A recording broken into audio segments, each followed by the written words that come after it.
Breaking news on this Wednesday, November 6th. I'm Jasmine Anderson. An extraordinary comeback. Former President Trump is projected to be the next president of the United States. Here's a look at where things stand now. With a win in Wisconsin, Trump has been pushed over the 270 electoral college votes needed for a historic second term. Early this morning, the former president spoke to supporters at the Palm Beach Convention Center in Florida. I will fight for your family and your future. Every single day I will be fighting for you, and with every breath in my body, I will not rest until we have delivered the strong, safe, and prosperous America that our children deserve and that you deserve. Newsday columnist Joy Brown had this to say about Trump's post-election outlook on his second term. I have to tell you that I think he came out, at the beginning he was very gracious, he sounded very presidential, and he said at one point, we're going to help our country heal. Now, don't get me wrong, very quickly we went into enemy camps and mentioning media. But he laid out what he said he wanted to do in a new term in terms of where he wanted the country to go. On the Democratic side, Vice President Kamala Harris did not take the stage at her watch party in Washington, D.C. last night, but she is expected to speak to the media today. The balance of power in the House is also at stake. Here on the island, Democrats flipped one House seat. Jill Wagner takes a look at what's next. It's time to turn a new page. It's time to get Congress back to work again for everyday people.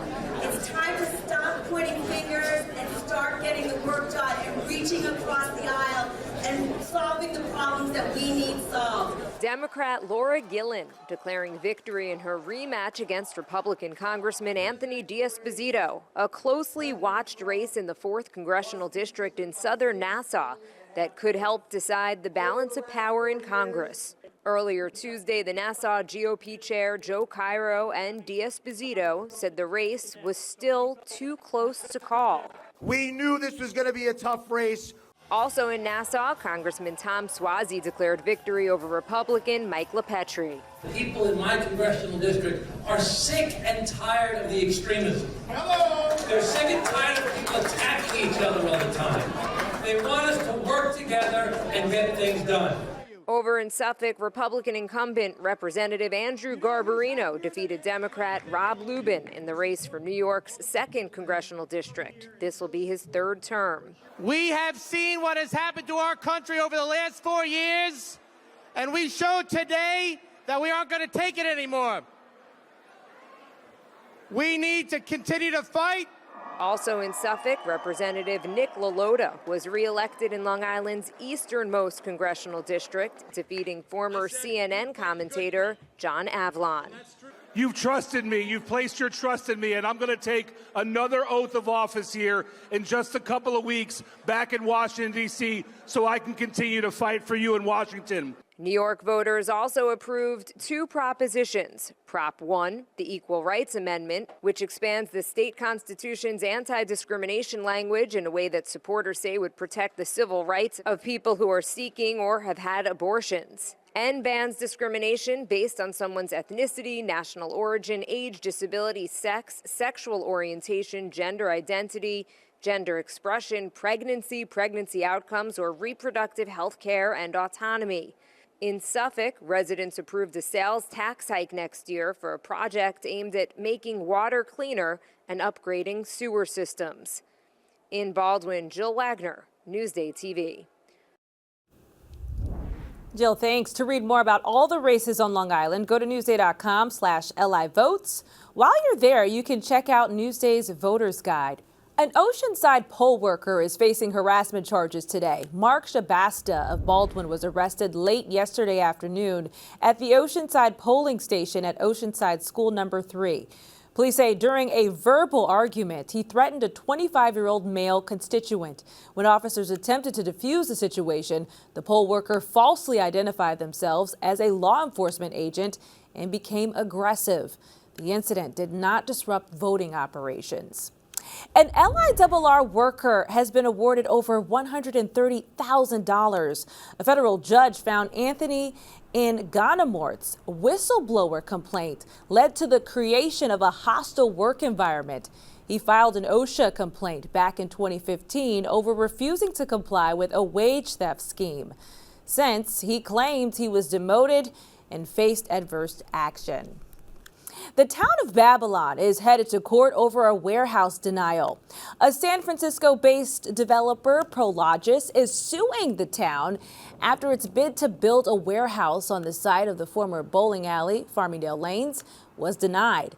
The plan called for the building of an over 120,000 square foot facility. The town said it gave the denial because of traffic concerns and claims the developer refused to prohibit hazardous materials from being stored on site. Bumps and bruises is just a part of the game when you hit the derby rink. Jamie Stewart has a story you'll see only in Newsday. Look at these gals go to it. Roller derby. It's been around for nearly a century, but who would play such a sport? My name is Callista West. I'm a PhD student in neuroscience, and my derby name is Kamikaze Collider. 3, 2, 1.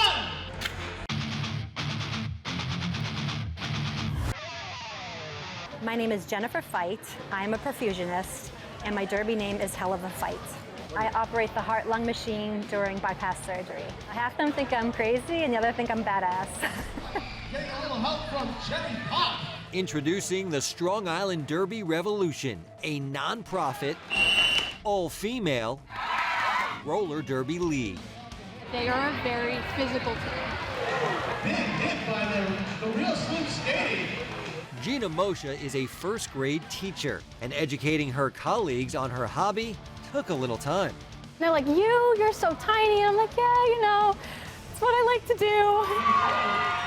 Gina is what they call a legacy player. Years ago, her mother Mary was a member of the same team. It's really cool, and she wears my number. To honor her mama, she says. Home games are played at the All Sports Complex here in Melville. The games consist of 2 30-minute halves. Fans can sit either here in the bleachers or be on top of the action ringside. This is your first time. What'd you think? It's our very first time. We met a lot of nice people. They explained the rules to us. So we're learning as we watch. I think they're amazing. While injuries are certainly a part of the game, I got a concussion once. I broke my wrist, but I mean, it wasn't anything major. the ladies say what they get out of this league is worth any bumps or bruises. We're all just like one big friendly family, really. I have made some of my best friends playing roller derby. I'm friends with a whole bunch of moms. I'm 23. Some of my closest friends are moms. You know? All because of roller derby. All because of roller derby. Wall up, black! Wall up! For NewsdayTV, I'm Jamie Stewart. The energy we need to see today. Thank you, Jamie. Read more stories like this on Newsday.com. Click Get More below the Newsday TV video box.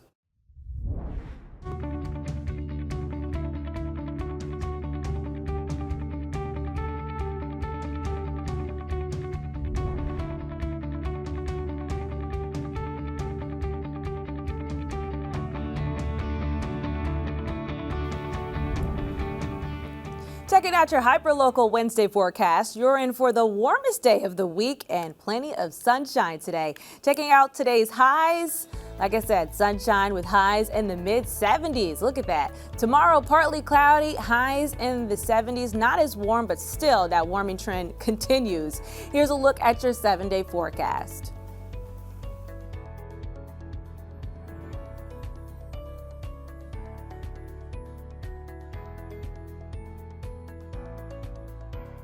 Long Island weather is brought to you by PTRC. I'm Jasmine Anderson. Thank you so much for watching.